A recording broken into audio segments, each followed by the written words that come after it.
ធ្វើយ៉ាងណាទើបយើងមិនបែកគ្នាគ្មានវិធីខត់ពុំងាយអោយនៅបាទសុំសម្លេងទី2ដែលអូនចង់ប្រើមកថាអូនងងក៏បានដែលមិនខ្លាហានទទួលថាបាត់បងស្នេហ៍នេះតាសង្ឃឹមបាទអូនវាអត់ចេញសម្លេងស្អីតែវាចេញសម្លេងត្បៀតយកបាទ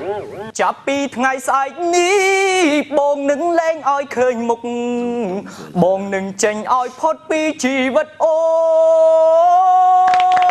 នសម្រាប់អ្នកនៅបាត់ដំបងខ្ញុំសរសើរមែនតើការស្លៀកពាក់ចេះស្លៀកពាក់ជាងឆ្នាំទៅមួយមែនតើសូមកុំលើកទូរស័ព្ទគេពេលអូននៅក្បែរបានតែសូមបងសន្យា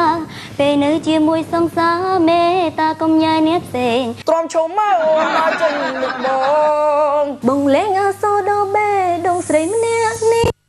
ដែលតាំងចិនស្មោជីវីលោកថ្ងៃសោអូកំពងសោមឆោមស្នេហ៍ខ្ញុំអើយការតែងខ្លួនអូនស្អាតតាមបែបយុវវ័យតែអូនបានរក្សានៅបទពីដើមក៏ល្អម្យ៉ាងដែរអរគុណអូនលោបអះអាងប្រាប់គេថាបងស្នេហ៍អូន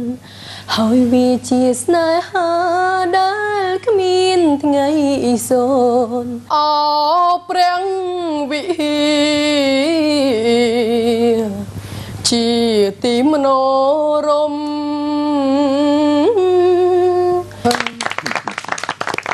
នៅលើស្ពានថ្ម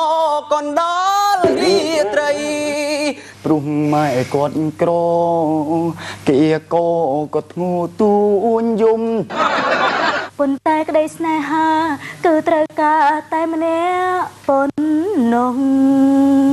នៅប្រទេសមានជ័យបងខ្ញុំគិតថាកម្មវិធីនេះល្អបងព្រោះកម្មវិធីនេះបានឲ្យបេក្ខជនបេក្ខនារីផ្សេងទៀតអាចបញ្ចេញសមត្ថភាពដែលខ្លួនមានណាបងមានសង្ឃឹម 80% បងចុងពេលបងនៅម្នាក់ឯងអូនមានគិតអារម្មណ៍បងទេសល់តែស្រមោលរលដួងចិត្តប្រានបងគ្មានហើយបងចង់រៃធ្វើឲ្យស្រីទ្រាំនឹងបងទ្រាំលេងបានអូនដាក់អារម្មណ៍បទចម្រៀងឲ្យត្រូវទៀតណាកាលណាអូនដាក់អារម្មណ៍ត្រូវសម្លេងបងអូនឡើងចុះការអឿនរបស់អូននឹងធ្វើឲ្យទស្សនិកជនលងទៅក្នុងបទចម្រៀងនឹងដែរតែគុំហាមចិត្តឈប់ស្រឡាញ់ឈប់នឹកអូនគឺមិនបានព្រោះកលយាតបងដាក់ជាប់ក្នុងបេះដូងបើប្រុសនោះធ្វើបោកចិត្តងមិត្តជប់ចាប់ពុនពេកពីភ្ញៀងពីគេងអូននឹកបងណាស់នឹកគ្រប់វេលាគឹងពីគេលួចអង្គុយផឹងម្នាក់ឯងវងវែងចិត្តមិនមែនបងស្រវឹងទេជាងធ្វើកាយវិការបណ្ដោយបងកាយវិការមកជាមួយចាមានសង្សារជាព្រាននារីក្រុមនាទីក៏ត្រូវធ្វើល្ងងស្ម័គ្រថែបេះដូងដែលក្បត់ចិត្តអូនពីមុនតា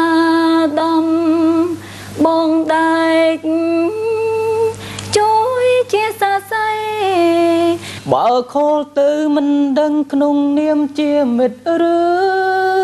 ស្នេហ៍ក្បត់បងហើយមិនដេចឡើយមកឌឺ